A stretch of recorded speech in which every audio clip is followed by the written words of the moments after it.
E aí, essa galera? E aí?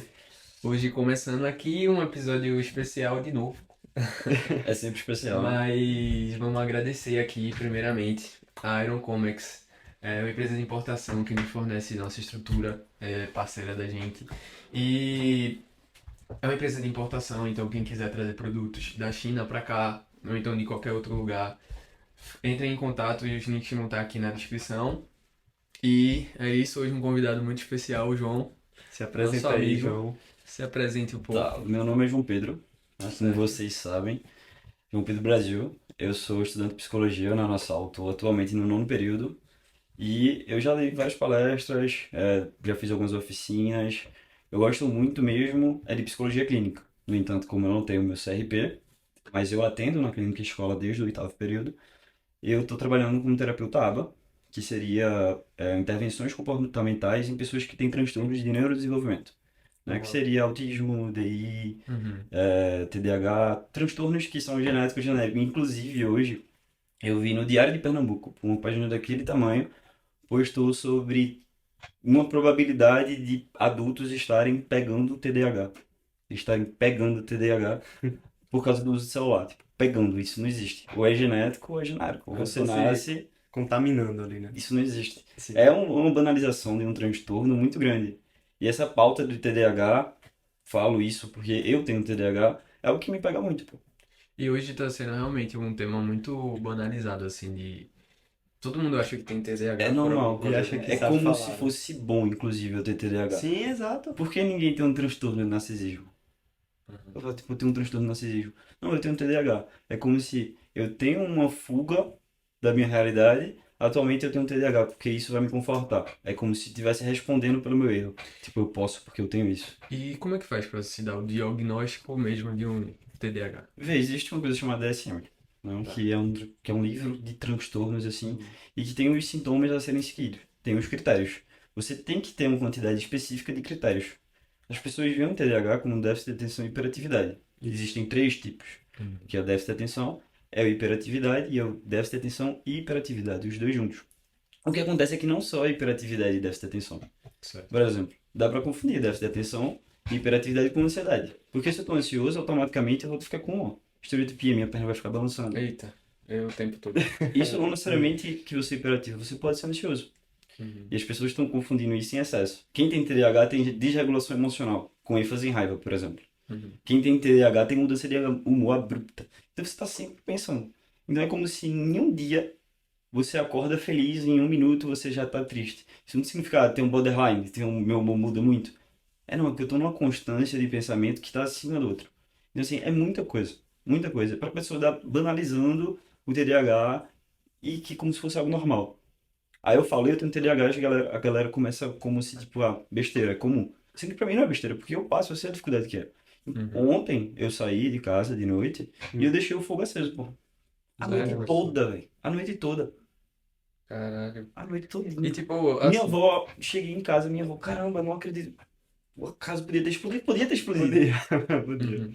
E, tipo, não foi tipo, por querer, eu não tava bêbado, não tinha nada. Isso aconteceu. Entendi. Eu tô falando que, tentando responder e falar, eu posso porque eu tenho TDAH. Não, é só mostrando a vocês a dificuldade que há. Então, assim, eu fiquei me sentindo muito mal, porque minha avó tava mal, minha avó tava preocupada, não dormiu Sim, direito sim. depois. Então, assim, Entendi. é complexo. E quando foi que tu descobriu que tu tinha TDAH? Aos 9 anos. 9 anos? 9 anos de E idade. psicólogo ou... Psiquiatra, psicólogo, fui pra fono, fui pra tudo canto. Entendi. É um transtorno de neurodesenvolvimento. Neurodesenvolvimento. Você tem um Entendi. desenvolvimento que ele vai ser impactado, pô. Tem ali coisas cognitivas que vai ser impactado. Eu aprendi a ler na primeira série. Eu repetia a alfabetização. A galera ficava me chamando de não sei o que. Teve uma hora que eu tinha que estudar e eu falava, não dá amanhã. Isso por quê? Porque eu sou burro. Porque de fato eu Hum, não conseguia. entendi. Meu Uhum. desenvolvimento das outras pessoas foi totalmente diferente. Então, assim, uma pessoa que tem TDAH, que ela tem um transtorno de neurodesenvolvimento, para ela na infância é muito mais difícil. Porque você precisa seguir um certo ritmo e você não consegue seguir esse ritmo. Então você é diferente das outras pessoas. Entendi. E Uhum. aí, principalmente criança, né? Você tem aquele senso de querer fazer parte do De um grupo. grupinho, né? Isso. Então, pode gerar algum... Isso aí já leva a pauta da questão da influência, que a gente poderia falar. Qual é, só contextualizando assim, tu tava falando, qual é a linha que tu gosta de seguir na psicologia? Vê, O eu que tu sou estuda? fascinado por psicologia clínica. Uhum. Eu gosto muito daquele de estar no setting terapêutico, do escutar, Tá. de mostrar caminhos de possibilidade para a pessoa, mas eu sou da abordagem fenomenologia, da fenomenologia. Sou apaixonado. Quais são os tipos de abordagem que existem, assim? Existem vários. Existe que são as priores, que é a behaviorista e a psicanalista. Sim, sim. E aí depois desses vem o humanismo, porque eles vieram combater a psicanálise, que é aquele determinismo, aquela patologia, sabe? O TCC, o behaviorismo, que não é algo só comportamental. Então, e vamos para um humanismo aqui, tem mais alguma coisa, né? Nem tudo é determinado, nem tudo pode ser comportamentalizado, né? Então, eu sou da fenomenologia. Da fenomenologia, vocês entendem um pouco? Vocês sabem? Nada, eu queria que Não. tu explicasse até. Pouco. Já li, tu já me explicou há muito tempo, É. mas realmente me fugiu, pra ser sincero agora. É a cadeira, assim, mais odiada entre as pessoas que fazem psicologia, Mentira. porque E é é um que tu pouco mais gosta? complexo, é o que eu mais gosto. Uhum. Sou fascinado, porque tem um cara chamado Heidegger, fala sobre inautenticidade, autenticidade, facticidade, são termos um pouco complexos, mas que, assim, eu me vejo na abordagem. O que eu posso falar é que a gente estuda o ser de forma ontológica. Ontologia significa o estudo do ser. A gente estuda o ser, entende? Então, facticidade, a gente é jogado no mundo. É inautenticidade. Autenticidade. Autenticidade é justamente aquela questão de eu me filtro e eu sou autêntico. Eu sou um pouquinho de mim. E o que eu acho muito interessante é que ele fala assim, Heidegger, nós somos a priori inautênticos. Nós nascemos para ser um ser com o outro, ser para o outro. E ele até aponta ser para o outro. E eu acho muito fascinante porque antes de ser autêntico, antes de eu precisar ser eu, João Pedro, eu sou o outro. Sim. Então o Kierkegaard até falaria, somos seres de frases prontas. E a galera só problematiza. Mas eu vejo, pô, nós somos seres de frases prontas e nós precisamos ser seres de frases prontas. Mas não apenas isso. Entre o ser de frase pronta ali, eu posso fazer a minha própria frase. E ter a frase dos outros também.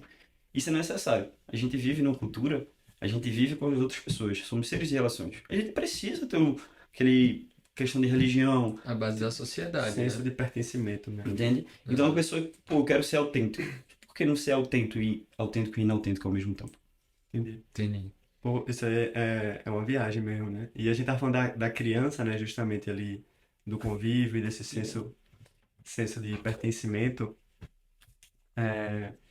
O que é que tu acha em relação a, justamente, sei lá, formação da personalidade da Entendi. criança ali?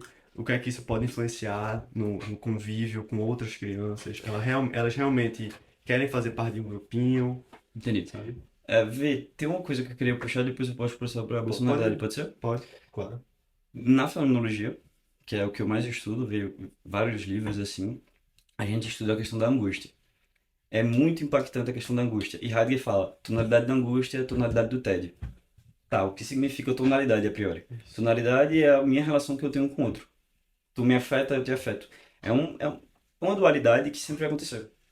E a tonalidade do tédio é aquela tonalidade que é de depressão. É indiferença com o mundo. E a tonalidade da angústia é aquela tonalidade de eu vou olhar para mim mesmo. Eu paro para o mundo, a tonalidade da relação com o outro, eu deixo de lado um pouco e o que é que a gente tá fazendo, sabe? E essa tonalidade da angústia, ela é a priori importantíssima. E as pessoas tendem a correr nisso. Vocês conseguem perceber que a gente nunca quer se sentir angustiado? É. O que acontece muito é que as crianças, inclusive talvez isso explique muitas patologias hoje em dia, é que tem a tonalidade da angústia, tem a angústia, mas as pessoas fogem. E, inclusive os pais, eles ensinam a angústia de forma errada. Não sei se está fazendo sentido para vocês. Como assim? O final, eu entendi, mas tenta materializar no exemplo. O final do, tipo, os pais, a questão da angústia para os pais, É. explicando, passando isso, né? Vamos lá. Pra criança. Tem uma frase que eu gosto, que a impotência do ser, enquanto ser, é o grande gerador de angústia. Nós somos impotentes e nós Certo. não controlamos as coisas, certo? E essa angústia, muitas vezes a gente não sabe lidar com ela. Certo. Vocês conseguem perceber que hoje em dia a relação, a gente está tentando ao máximo evitar a relação com o outro. Eu sou autossuficiente. Uhum. Tonalidade da angústia. A angústia, eu sou suficiente. Sendo que a gente não é suficiente, a gente tem uma tonalidade, a gente tem uma relação com o outro. Sendo que o que acontece é que as pessoas não sabem ter essa angústia, porque elas foram ensinadas de forma banal. Então elas têm essa angústia, mas elas não sabem lidar com a própria angústia. Ela precisa do outro. Então você sempre está vendo muitas pessoas caladas, porque elas tentam resolver tudo só. Crianças caladas, crianças que crescem sem expressar seus sentimentos, porque elas foram ensinadas a não expressar os sentimentos. Entendi. Até na repressão, né? Quando acontece alguma coisa, tipo, aquela repressão mais bruta, assim, né? De tipo, querendo ou não, dá pra perceber muito o caráter de uma pessoa que não teve uma repressão de acordo com os sentimentos que ela expressa. Por exemplo, uma criança chorando, o pai lá vai lá e, tipo, bate nela ou alguma coisa do tipo. Quando ela cresce, ela tem um tipo de personalidade e outra pessoa que, tipo, quando o pai conversa, é totalmente diferente, tá ligado? Totalmente diferente. A personalidade dessas pessoas são diferentes, porque uma você tá sendo ensinado a o que seria uma violência e a outra não. Você tá sendo tratado ali com mais carinho. Eu acho que isso influencia muito na personalidade de uma pessoa, né? Difícil. E uma dúvida que eu tenho, tu tá falando da tua linha, e como é que tu atenderia, por exemplo, o que é que isso influencia no teu atendimento? O que é que mudaria? Eu sei que muda tudo, mas tipo assim, quais são as principais características que levam-se para um atendimento dessa tua linha? Bacana, tua pergunta. Acho que poucas pessoas perguntam isso sobre a fenomenologia. Eles perguntam, querem saber o quê, mas não os métodos. O que a gente faz é que a gente pode pegar o TCC, por exemplo, como exemplo, você vê que tem aquela questão de atividade, de você participar ativamente ali, você tem fobia com o elevador, né? Então, vamos fazer alguma coisa para esse elevador sair um pouco mais? Na fenomenologia, a gente coloca o outro, ele que fala. Eu não sei de nada. Eu, como terapeuta, não sei de nada. A gente vai saber e vai descobrir junto. E junto a gente vai criar um caminho de possibilidade. Tanto que sempre tem aquela angústia de eu quero que meu psicólogo fale o que eu vou fazer. Era isso que eu Eu não tava- tenho como falar o que tu vai fazer, porque quem tem que fazer é você. Entendi. Você que vai saber o que você quer. Então, A minha interpretação, só dando um adendo, é o seguinte, o psicólogo ele não vai falar o que você tem que fazer, ele vai fazer com que você entenda o que você deveria fazer, né? isso. Isso é E isso é muito legal. Se a gente desse a resposta, isso seria muito fácil, né? Seria, pô, daí eu vou no psicólogo, ele fala o que eu tenho que fazer e eu faço. Mas tu vai sempre pro psicólogo, a gente ensina vocês a lidarem com os seus problemas. Inclusive, muito interessante, as pessoas vão pro psicólogo geralmente para curar uma depressão, para curar alguma coisa, mas nunca para lidar com um problema. Imagina se a gente coloca, venha pra terapia lidar com seus problemas. As pessoas não querem, elas querem resolução rápida. Me dê o método, me dê a fórmula. E não existe. Na fenomenologia isso não existe. Porque nós somos seres do mundo. A gente vai descobrir a possibilidade de uma fórmula. Então, uma fórmula entre aspas. Sim, sim. A gente vai fazer com que vocês consigam lidar e sejam mais autênticos e resilientes com os impasses da sua vida, com as frustrações da sua vida. Com Lúcia Helena, né, que a gente tanto menciona aqui, Isso. teve um dos podcasts que ela fala isso. Ela fala no contexto assim, hoje a gente não quer mais pensar, a gente quer algo pronto. Então, Pronto. eu vou para um local, boto no Waze, não vou pensar, vou seguir aquilo ali, sabe? Isso. Eu quero fazer uma receita de bolo, eu não vou decorar, vou botar no Google, vou ler a receita e vou fazendo. Eu não aprendo, eu decoro, na verdade. Uhum. E isso se aplica a tudo, né? De exemplos banais, mas isso se aplica para toda a vida e faz total relação com isso que tu falou Isso. de como lidar com problemas ou sentimentos, né? Isso é muito engraçado. Imagina se em vez de encontrar a fórmula e lidar com isso de forma imediata e me dar a resposta, a gente conseguisse parar desde cedo, desde a infância, nossos pais ensinassem a gente a lidar com nossas frustrações. Simples. Quebrei um boneco. E vocês vão. Perfeito. O que vai acontecer? Eu vou ficar frustrado porque eu quebrei o boneco. Mas o que vai acontecer? Pai, me dá um boneco novo, o meu quebrou. Eu disse, não vou dar o boneco pra você. Você vai ficar frustrado, você vai chorar talvez, mas você vai conseguir lidar com aquilo. Isso é uma frustração básica. Uhum. E aí é o que acontece hoje em dia dos pais. Quebra o boneco, os pais vão e repõem o boneco. Ele não tem um processo de luto. Ele não consegue vivenciar a frustração. Ele sempre tem um resultado ali. Perfeito. E o que acontece é que quando a criança perde um pai, por exemplo, como é que ela vai lidar com a frustração da perda de um pai? Se ela não sabe nem lidar com a frustração da perda de um brinquedo, É de um muito boneco. forte, né? É difícil. Imagina essa criança quando ela for adulta. Como é que ela vai lidar com a perda de um trabalho que ela amava? Pode acontecer. Como é que ela vai lidar? não consegue, porque ela não consegue lidar com o Um luto de término de um boneco. relacionamento, por exemplo. Não consegue. Ah, Um termo de relacionamento. Frustração. Nunca subestime o poder pedagógico de quebrar a cara. Quebra a cara. Eu tô falando que é legal, eu tô romantizando. Não, eu tô falando que vai acontecer. Na filologia, a gente trabalha com a realidade. Uhum. Pô, a vida é assim. Não é o que a gente tá tentando idealizar. Você vai se frustrar Minha várias vezes. psicóloga falou essa frase, eu acho que eu até falei no podcast aqui, que é o erro é educativo, né? Sim. O erro, ele te ajuda a crescer, realmente. Aprofundar a conversa, aprofundar. De De crianças. fato. Isso aí vai repercutir e a gente consegue perceber a questão de personalidade aí. Pô. Realmente vem muito da criação da pessoa. Isso. Quando é que se forma a personalidade de uma criança, de um jovem assim? Vê, eu não vou botar estatisticamente, Mas... tipo, número, mas quando você é adolescente, tipo, lá pros seus 15, 14, 16 anos, do nada, vamos supor que a gente é bebê e a gente é a pessoa mais fofa do mundo. Do nada vem responsabilidade na nossa vida.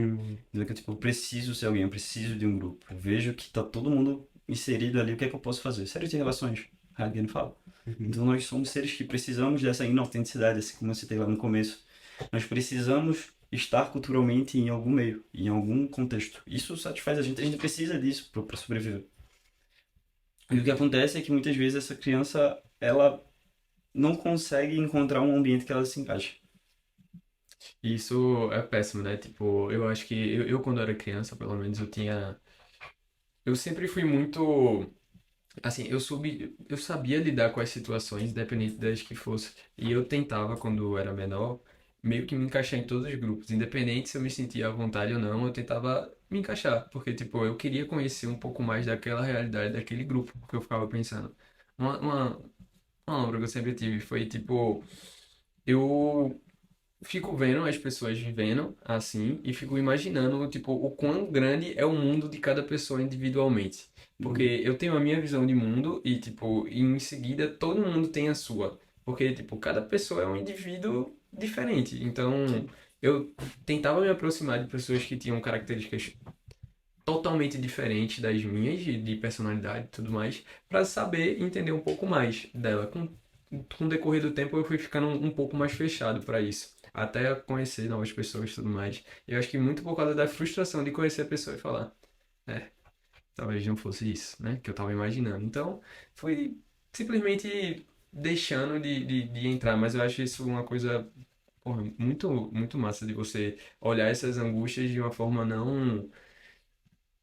não tão negativa assim. Que é uma coisa até que a gente fala aqui, tipo, que eu sempre falo, que é hoje em dia eu não tenho mais muito medo de quebrar a cara quanto eu tinha antes, por exemplo, de começar alguma Sim. coisa e dar errado Uhum. e isso porque você vai aprendendo a lidar com a frustração do que as coisas vão acontecendo normalmente na vida e você vai ficar, tá bom, Sim. errei de novo. Vai ser mais Talvez, um ciclo ali, né? é, tipo, talvez aquilo ali não fosse pra mim, mas isso aqui me ensinou, tipo, eu acho que de todos os erros vem um ensinamento e eu acho que quando você toma uma noção disso de que, tipo, talvez errar não esteja. Eu acho que a gente tem mais medo de errar por pelo que as pessoas vão pensar do nosso erro. Pelo menos eu era assim. Então, eu acho que eu deixei de ter essa questão porque eu estava pensando que talvez o que as pessoas achem sobre mim não importa tanto. Assim. Aí foi quando dei um estalo assim na minha vida que tudo bem eu errar, tudo bem eu fracassar, porque Entendi. eu acho que a vida é isso mesmo, tá ligado? É tipo erro e acerto até você acertar muito. Ah. Sim. Então, a gente pega essa questão da angústia aí, que a gente, é o termo que a gente tá falando, né? Aham. Inclusive é utilizado e Heidegger não fala que a angústia é ruim. Uhum. Ela pode ser ruim. Ela não é agradável de ser sentida, É. mas é necessária. Quando a gente chega em casa, quando a gente quer uma resolução, a gente faz o quê? A gente para, bota um fone, sei lá, no banheiro tomando banho e a gente reflete. Muitas vezes é doloroso a gente ter aquela reflexão, por exemplo, e o caramba. Inclusive eu falei lá no começo do podcast que eu deixei o fogo aceso. Sim. Beleza que eu tenho TDAH, mas e daí? O que é que eu posso fazer para melhorar? Eu vou sempre deixar aceso? Então, quando eu tô ali, eu fico angustiado pela minha situação. Uhum. Então, o que é que eu posso fazer para melhorar? Sabe? Uhum. E é que é isso que a gente tem que ensinar para as crianças hoje em dia, para as pessoas. Não só, não se prender só a criança, não, para as pessoas, para os adultos. É que você vê muito adulto que não consegue resolver seus problemas. E, assim, Pronto. tem uma angústia, sinta, reflita, agora sim. Faça de forma autêntica. Entende? Não faça de forma banal, não faça de qualquer coisa. Quando tu falava um exemplo, por exemplo, eu tô na academia, né? Tô voltando a treinar e tal. E aí, quando a gente pega peso, não sei se vocês sentem isso, a mão fica um pouco despelando, né? Esqueci o termo que se A minha fala, também. mas fica um pouquinho mais duro nessa região, né? Então, fazendo uma correlação, beleza, a angústia é necessária, você tem que aprender a lidar com aquilo para ficar mais forte, né? Certo. Isso aqui, quanto mais eu treino, mais rígido, mais forte fica. Sendo que as pessoas que não têm essa reação e acabam, ao invés de evoluir com essa angústia, acabam caindo. E aí elas entram na tonalidade do tédio que o Reg fala, a depressão. Ah, sim. Talvez isso seja uma das poucas facetas para a pandemia de transtorno atual. São vários, é multifatorial, isso é um fato. Mas a forma de que a gente lida com nossos problemas muitas vezes dita. Porque se a gente consegue lidar com nossos impasses, Entendi. talvez não fosse tão exorbitante a quantidade de transtorno, sabe? Também essa é a chave. A gente também não vai saber lidar com todos Sim, os sim, impasses. sim. Às vezes a gente não vai conseguir lidar.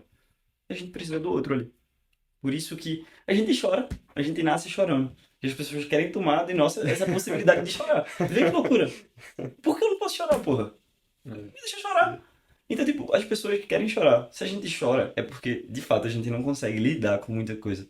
E é como se o corpo, fisiologicamente, fala, você precisa chorar, você precisa tirar e externar isso de você. Tanto que somatiza. Se você não expressa, somatiza. Você começa a ver, assim, minha avó mesmo, tá cheia de bolinha. Nenhum Sim. médico sabe o que é. Ela disse que coça, que arde. Somatização. E minha avó sempre se queixa de que tá com a indiferença do mundo, Alergias, doenças sabe? autoimunes, né? Tudo psicológico. Isso, pô, eu tenho um problema pra chorar. De verdade mesmo, assim, tipo, eu não sei exatamente o porquê, Isso tá é ligado? cultural. Provavelmente, mas, tipo assim, as situações acontecem, eu até queria chorar mais, assim, tipo, eu realmente queria, tá ligado? Porque eu acho que é chorar dá aquela sensação de alívio imediata, tá ligado? E eu não consigo, velho. Não consigo. Em várias situações eu falei, não, agora eu vou chorar, tá ligado? Tipo, agora eu vou chorar. Mas E, te irrita tipo, o fato de não chorar assim. me irrita um pouco, velho. Na real, porque eu queria chorar, tá ligado? Porque Entendi. eu acho, pelo menos assim, eu vendo, eu acho que é uma sensação de alívio imediata. Eu, tipo, sei lá, eu acho que. Eu nem lembro a última vez que eu chorei. Pra ser Também, de sincero, fato, não é tá uma ligado? obrigatoriedade, né? Tipo, Não, não eu é tô uma. mal, vou chorar. É, tá ligado? Não, não é. Tá ligado? Você vai Exato. chorar porque É natural, vai deveria ser acontecer. algo Mas quando não natural. acontece há muito tempo também, já é um ponto de não sei por que isso acontece. E aí, João Pedro, é preocupante ou não? Rapaz, vê, a Ah, questão é que muitas vezes quando a gente cresce, o que a gente vê é que, por exemplo, quem chora, a mãe ou o pai? Mãe. A mãe. Porque o pai não chora. é verdade. Às vezes eles nem precisam falar, homem não chora. Porque a gente escuta tanto falando, né? Homem não Sim, chora, sim. homem não chora. E os pais falam isso, muitas vezes falam, inclusive. Uhum. Até o meu pai falava pra mim, segure sua onda, não chore. Segura sua onda. Ele falava, segure sua onda. Então, assim, muitas vezes a gente vê aquela questão de como a pessoa se porta ali de forma familiar, que é o nosso primeiro aspecto de educação e de carinho e de afeto, é a família. Então, isso impacta na nossa vida pro resto da vida. Certo. Então, assim, se a gente vê, aí a realidade, meu pai não chora, minha mãe chora. Então, por que meu pai não chora?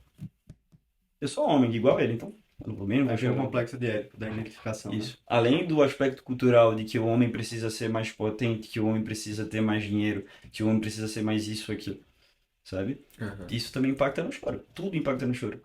Isso entra num ponto que a gente, que eu queria até falar, Sim. que é sobre insegurança, velho.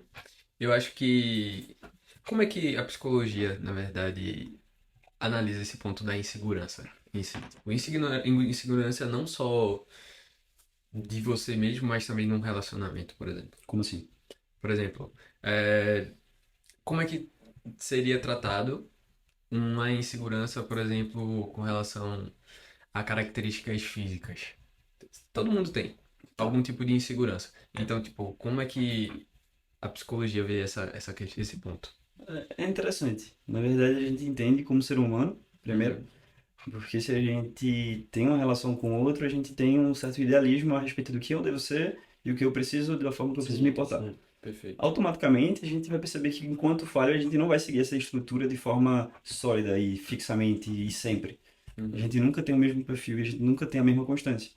Automaticamente, os perfis vão mudar e eu não vou conseguir acompanhar. Não da forma que eu quero. Isso gera uma frustração. Eu preciso, mas eu não consigo. Isso gera uma frustração em todo mundo. A gente lida isso como algo que acontece, mas que a gente tenta mostrar para a pessoa a realidade. Uhum. Isso dentro da fenomenologia, tá? Entendi. Não sei se eu respondi a pergunta. E respondeu. Eu acho que é isso. Eu acho que, tipo, eu acho que hoje em dia é uma coisa muito. Que não é tão falada, né? Mas assim, eu acho que todo mundo tem inseguranças em qualquer aspecto. Por exemplo, sei lá, você tá entrando num projeto novo, você tá fazendo alguma coisa nova. Você vai ser cheio de inseguranças, mas às Isso, vezes essa você tem insegurança é que. boa. Exato, mas você tem que Essa ir com medo insegurança é boa. mesmo, né? Por que Essa é boa? insegurança é boa. Ela motiva. Ah, Como eu disse, as pessoas banalizam os sentimentos que de certa forma são negativos. Uhum. É como eu tô com medo de fazer uma prova. Isso faz com que eu estude antecipadamente, agora entendi. entende? Uhum, Mas o problema é quando o medo impede. E isso que está acontecendo atualmente. uhum. Ele trava. Mas ele trava porque as pessoas não entendem muita coisa e elas não são educadas emocionalmente de forma correta. É. E reestruturar essa educação, essa reeducação, acho que essa palavra é melhor, Sim. é muito complexo. Porque isso é algo que vem de antepassados, né? Posso dizer, de Isso. realmente dogmas, crenças ali que você. O avô do seu avô, o pai do seu pai, sabe? Foi trazendo. Eu sinto muito que a gente tá numa época bem disruptiva, né? Bem de quebrar esses dogmas e falar, não, agora vamos pensar mais ao invés de tipo, sei lá, vou dar um exemplo da criança de novo. Aparece muito vídeo pra mim, a criança comendo e se mela. Aí qual é a reação natural que pelo menos eu vivenciei muito na minha vida? Era o pai recriminando a criança. Meu Deus, já tá se melando, tipo, é natural, a Deixa a criança. criança ser criança, Deixa pô. ela se melar, ser Deixa a criança, criança ser sabe? criança. Eu entro numa casa de criança e os brinquedos todos arrumados. Por quê? A criança, ela aprende o seu esquema corporal, isso a gente estuda em psicomotricidade lá na faculdade e a gente vê aí mesmo, brincando. O lúdico, para a criança, é mais aprendizagem, é melhor do que você sentar e ficar escrevendo um caderno. Deixa ela brincar. Deixa ela quebrar um brinquedo e, sei lá, brincar com um brinquedo quebrado. Qual o problema? Eu adorava. Não é?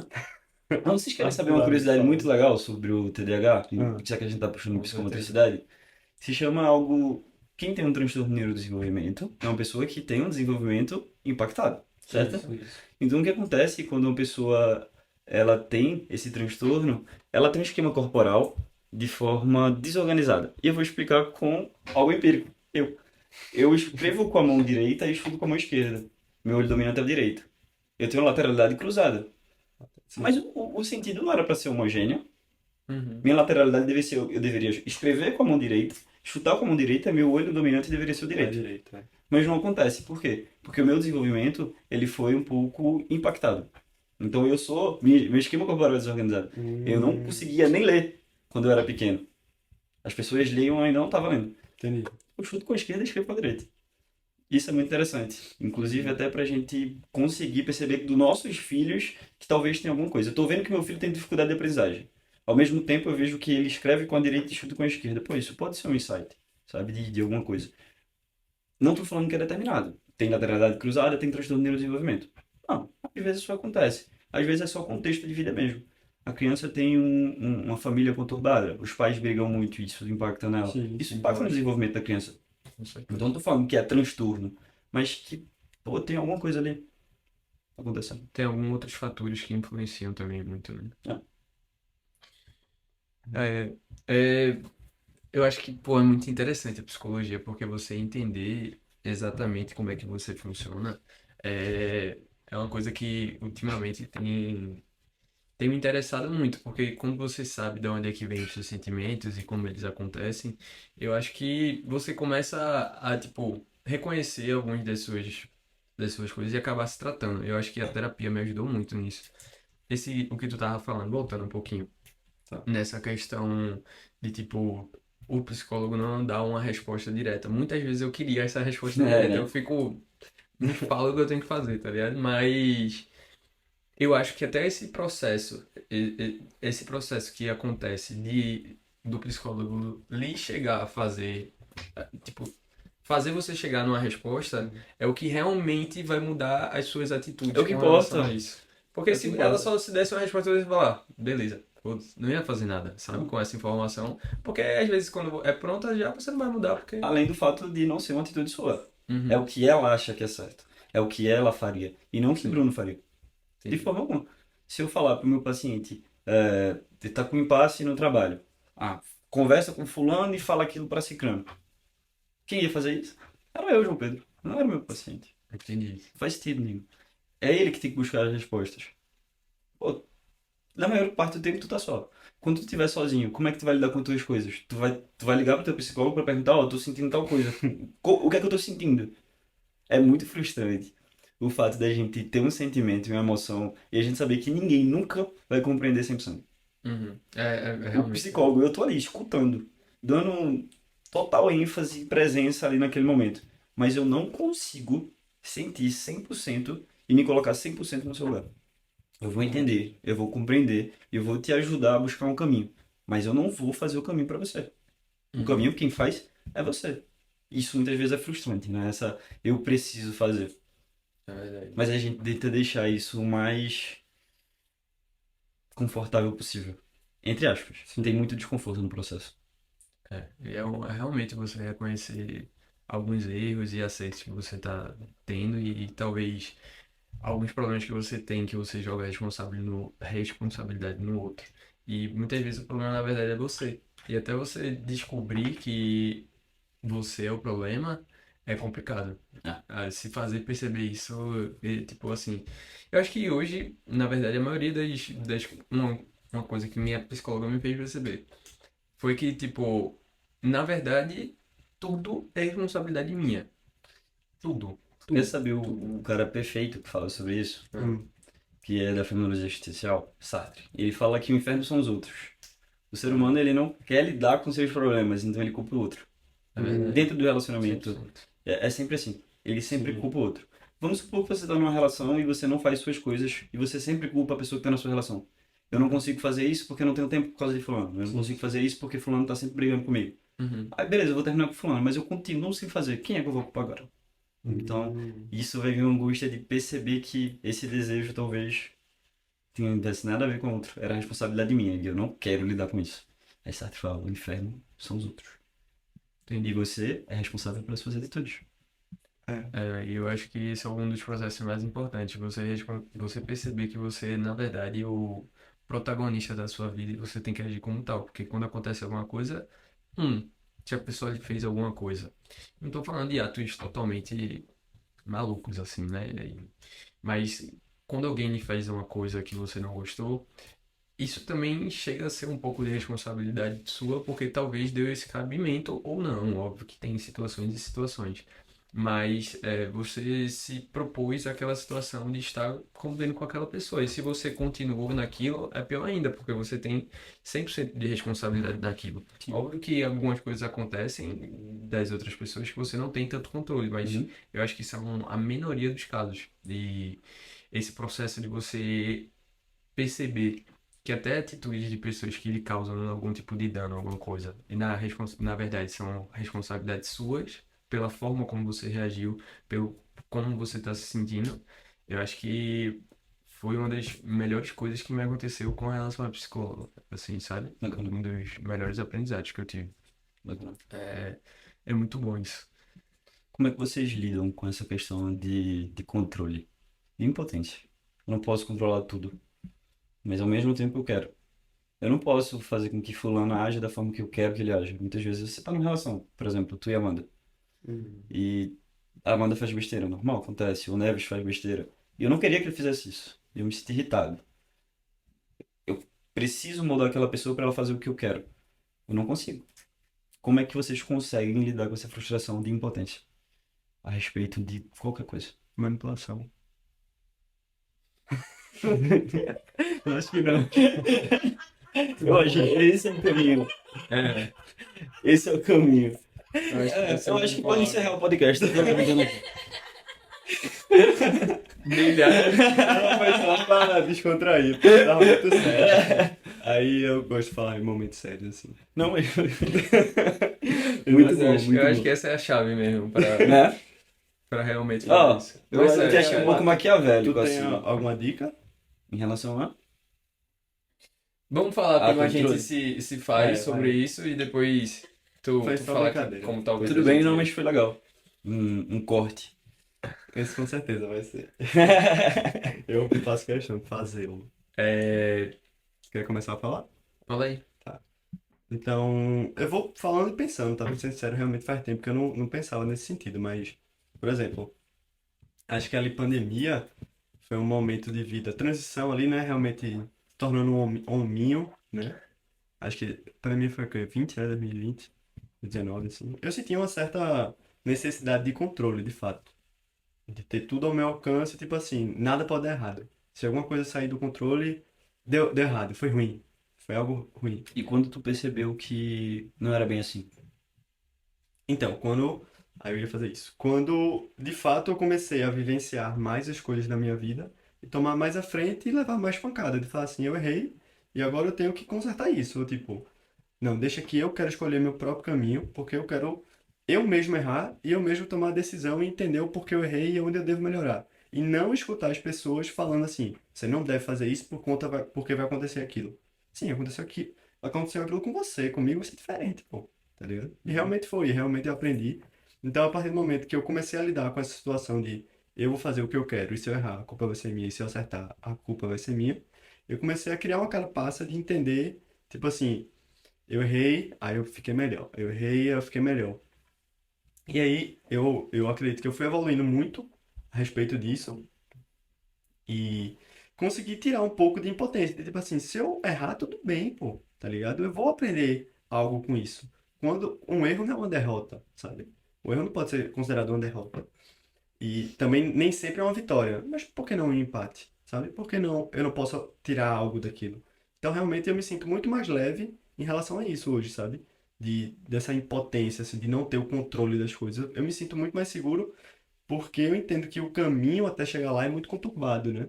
Mas eu acredito muito, eu tenho muita convicção. Talvez seja isso, a minha convicção. E o fato de eu acreditar muito de que eu vou conseguir o que eu tanto quero no futuro, no ponto final. Então, Entendi. talvez seja nesse sentido, assim. Entendi, massa. Eu, na verdade, assim, às vezes eu lido um pouco mal com essa situação. De tipo, porque eu gosto muito que as coisas sejam mais ou menos do jeito que eu Lógico, quero, é tá muito bom. ligado? É bom, não vou E mentir, né? eu gosto que isso aconteça e ao mesmo tempo eu me sinto um pouco assim, quando as coisas fogem do controle, eu fico, pô, poderia ter sido de forma diferente. Mas hoje é uma coisa que eu tento um pouco mais controlar, já faz um tempo, como eu tava falando, de tipo, talvez as coisas aconteçam e eu não tenho um controle pra tudo e não tenho como fazer tudo. As coisas simplesmente acontecem do jeito que elas têm que acontecer. E o que importa realmente é como eu vou lidar com isso, Uhum. sabe? Como vai ser minha resposta a isso, por exemplo? Sei lá, digamos que alguém bateu em mim no trânsito. E eu tenho duas não, posso ter diversas reações, mas eu tenho uma primeira que é a mais comum. Eu explodo com a pessoa, tipo, Já é desconto. mais comum foi outra. Que infelizmente tá ligado? Eu explodo com a pessoa, falo, desconto todas as frustrações de ter algum problema no meu dia, alguma coisa do tipo. Ou eu sou uma pessoa de boa, falo, pô, acontece, tá ligado? E eu não tenho como controlar tudo que acontece. Aconteceu, vamos resolver da melhor forma e é isso. Eu acho que quando você vai tendo mais controle sobre como você vai reagir sobre aquilo, pode ser que você fique chateado, com certeza você vai ficar. Mas é mais importante como você vai lidar com isso internamente. Eu acho que quando você tem, pelo menos eu estou tentando controlar o que melhora pra mim, é, as minhas explosões negativas. De tipo, aconteceu algo que eu não queria. Então eu vou lá e, porra, mas isso não deveria ter sido dessa forma, só acontece esse tipo de coisa comigo, que não sei o que, que não sei o que, que não sei o que. E eu falo, aconteceu, tá ligado? Tipo, não tenho o que eu fazer, o que é que eu vou fazer amanhã? Depois disso, como é que eu vou lidar com isso? Eu acho que eu tô tentando ir mais por esse lado do que ter aquela explosão, sabe? Uhum. Uhum. É Bom, isso. eu não vou dar uma resposta para vocês Ah, estruturada, porque não existe uma fórmula mágica. Porque senão já, primeiro já estava rico, né? sim, sim. Porque, pô, tem a resolução do problema em relação a não me sentir bem não tendo controle. Eu estaria rico se eu tivesse a fórmula mágica. É verdade. É multifatorial, isso vai de pessoa a pessoa. Mas a gente sempre quer controlar as coisas. Você pode ver que tem estudos aí tentando estudar para não morrer. Mas por que morrer é ruim? Sabe? A ideia de finitude, ela é muito, muito legal. Inclusive, é outra pauta já, inclusive é uma pauta imensa dentro da fenomenologia, que é a Uhum. angústia da morte, e que é uma angústia que a gente precisa sentir, entende? Mas o ser humano foge disso e tenta romantizar ao máximo ou ser trágico. A rainha Elizabeth morreu e todo mundo falou que pena. Mas que pena o que ela viveu tudo que ela tinha para viver. Isso. Ela chegou no Já limite tava fazendo uma dela. hora extra já. Isso, e aparecia nos jornais, falecimento da rainha Elizabeth, que pena, que perda. Que perda sim, que pena não. Exato. Ela viveu, ela viveu. E ela Uhum. morreu bem. O que eu diria que é trágico é um acidente de carro. É trágico, É. sabe? Isso é a forma imatura que a gente lida com a vida. O ser humano não tem uma estrutura emocional para lidar com a vida. E eu acho que isso talvez a gente tenha tentado mudar um pouquinho. Aprendendo um pouquinho sobre emoção, tendo mais psicólogo, falando mais abertamente sobre isso, isso é muito importante. Se tu pudesse dar uma dica, então, nesse sentido, qual tu daria? Se puder especificar assim também, Em se sentir à relação a... vontade. A, justamente em relação a isso, a esse sentimento de impotência, assim. Se chegasse um paciente para tu, por exemplo, assim, tu não tá formado, né, mas Mas eu tenho um paciente que faz a clínica escola. Ah, tá.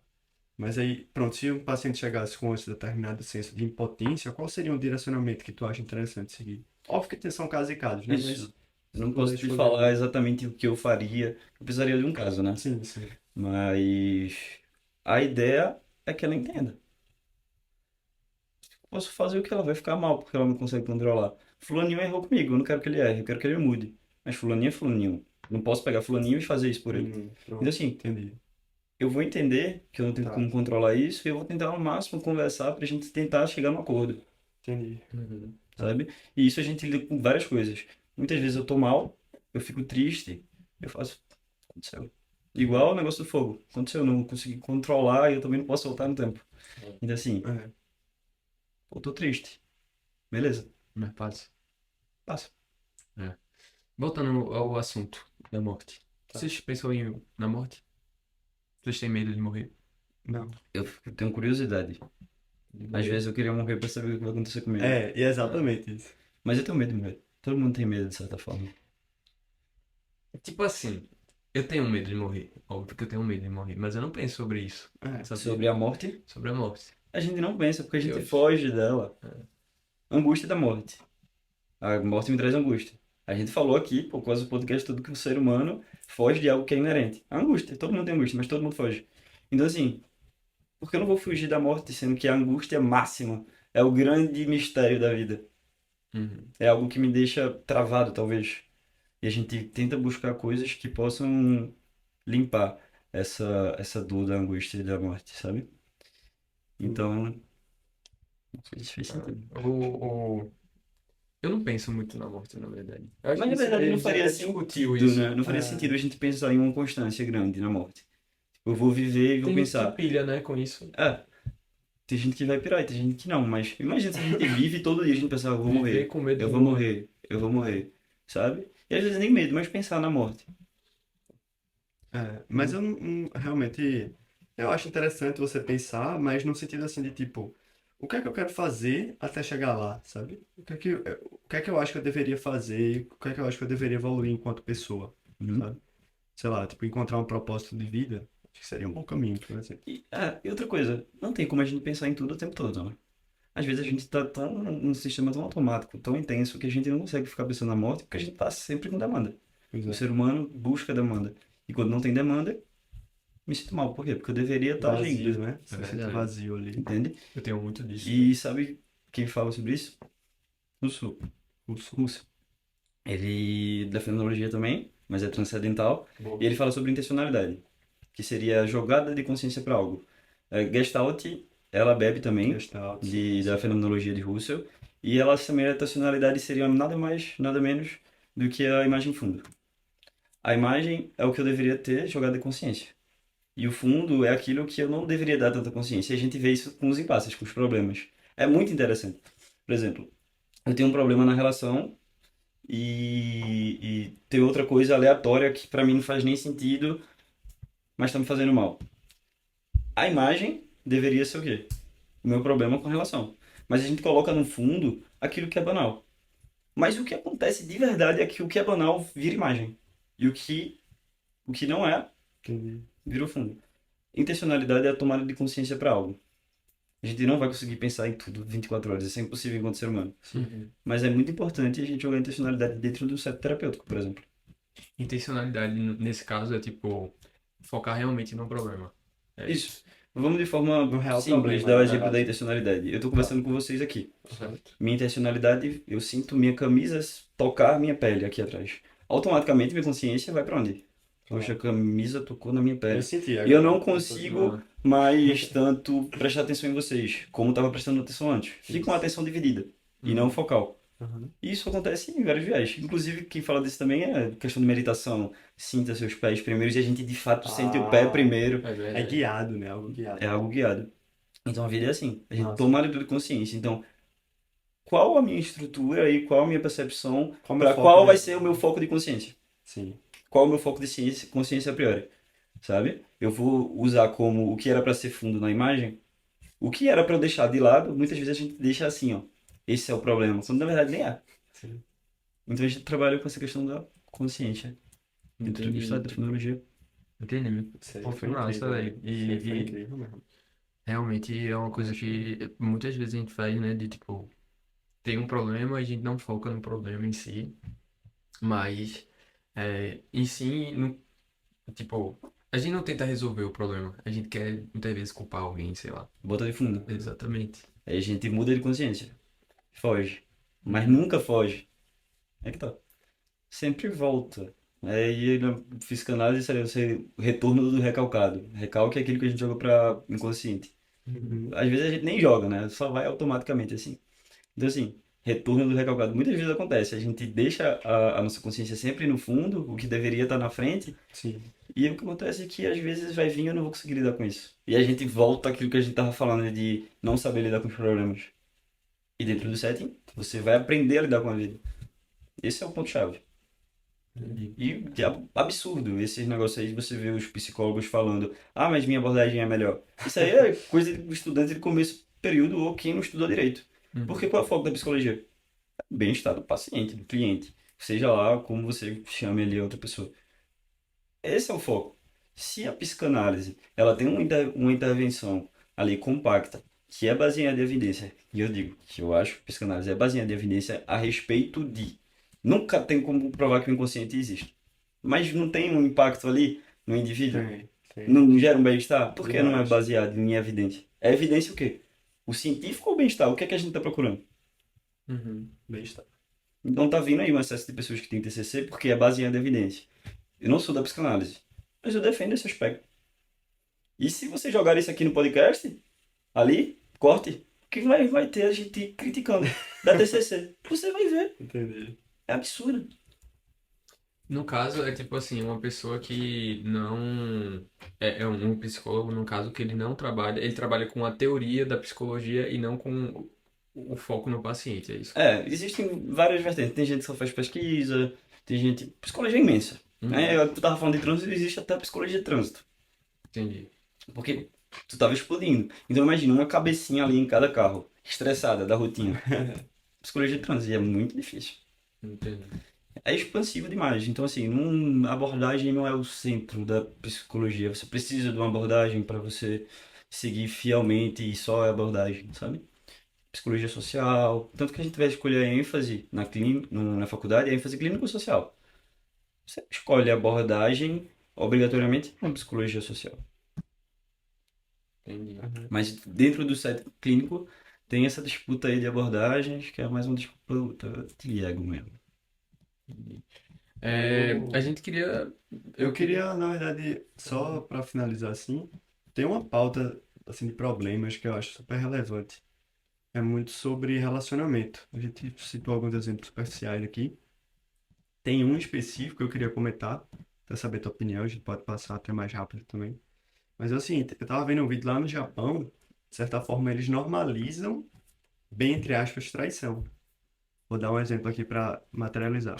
Existe um casal japonês, e aí, sei lá, dado momento, eles não se sentem tão atraídos no corpo, ou, por exemplo, eles estão numa rotina muito corrida, porque o Japão trabalha muito, né? É um dos países que mais se paga hora extra, e eles normalizam a hora extra, inclusive.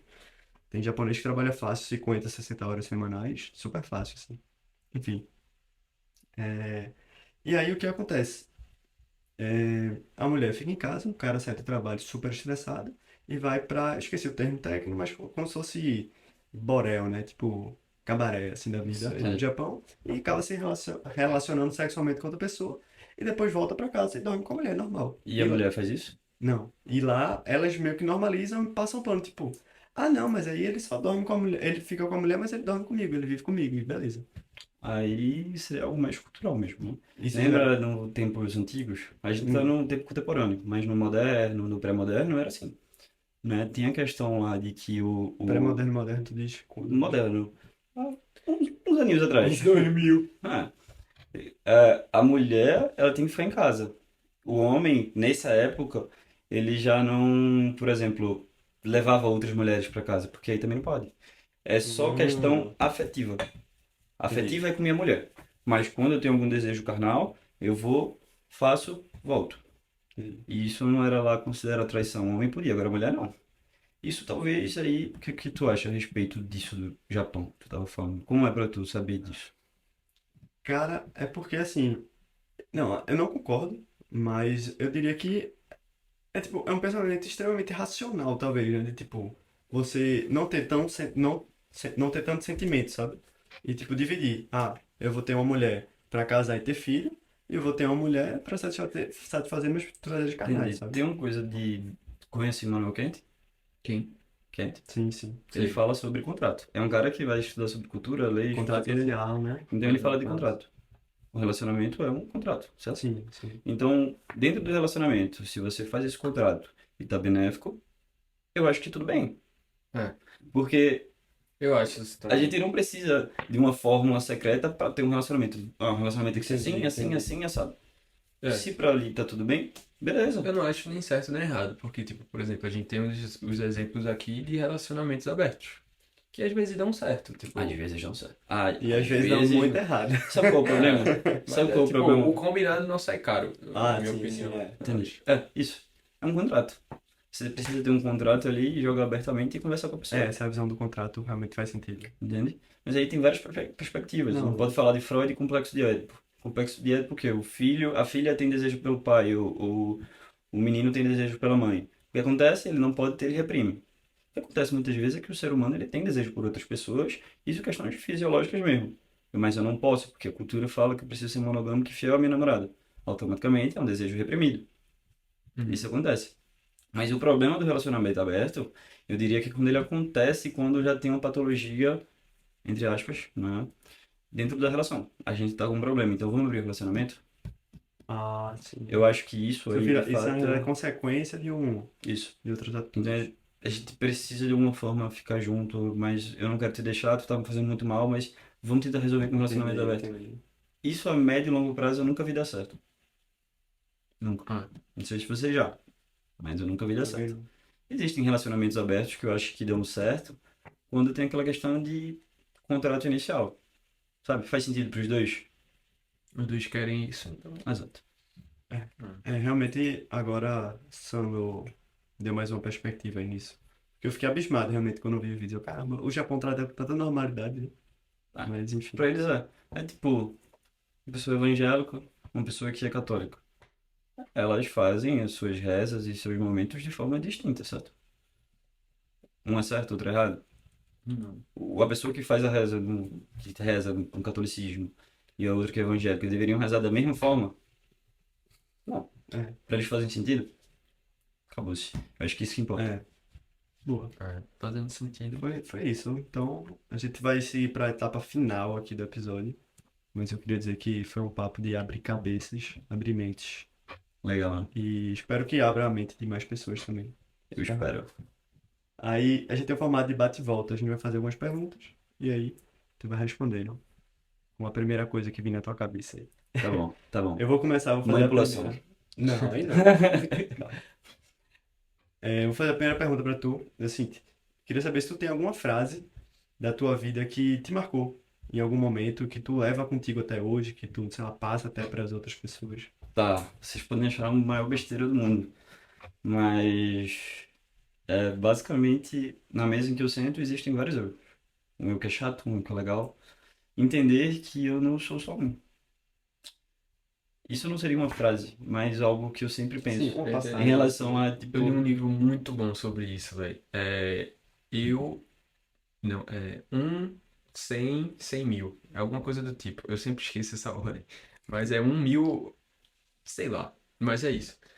E ele explica exatamente isso, que tipo, você tem uma versão sua para cada tipo de relacionamento que você tem. Isso. Muito bom, Sim, muito bom. legal.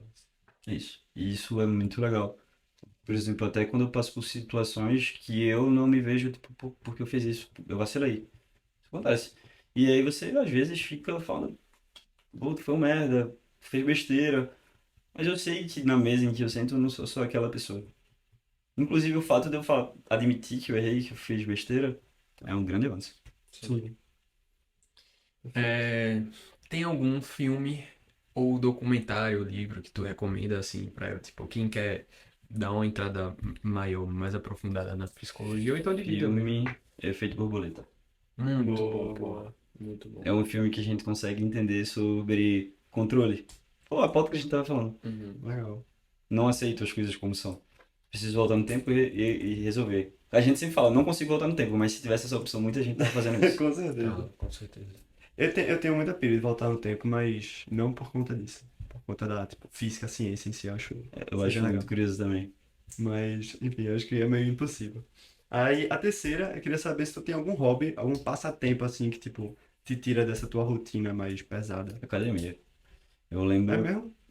100%. Caramba. Às vezes nem é pelo físico, às vezes nem tô tendo resultado, mas eu tô indo. Te alivia, realmente, isso, então. Pô, quando eu vim pra Recife, eu tava em Garanhuns, né? E eu vim pra cá nada. Vou arriscar minha vida.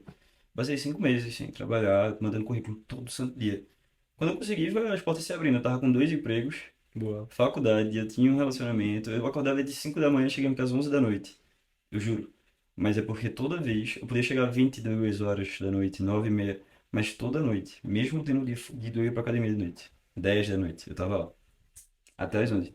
E se eu não fizesse isso, mesmo cansado, no outro dia talvez eu não rendesse tanto. Uhum. E eu talvez tivesse lascado. A gente precisa de uma fuga da realidade. É verdade. Sim. Como é que tu se imagina daqui a 5 anos? Mais ou menos. Massa essa pergunta. Eu sou um pouco ambicioso, na verdade. E eu sou apaixonado pela psicologia. Assim, eu não faria outra coisa na minha vida. Certo. E eu acho que é o assunto que eu mais entendo. Porque eu só estudo Deu pra isso. perceber. E, assim, psicologia clínica é minha paixão. Eu quero empreender, quero ter minha clínica, abrir mais clínicas, Uhum. conseguir impactar o máximo de pessoas que eu conseguir com essas visões que a gente teve aqui. Como é que eu posso transmitir isso? Através do Instagram. Infelizmente eu tive que parar, mas eu vou Sim, voltar. tu tinha um Instagram bem legal mesmo. E assim, eu tinha um Instagram que tinha 6 mil seguidores na época da pandemia.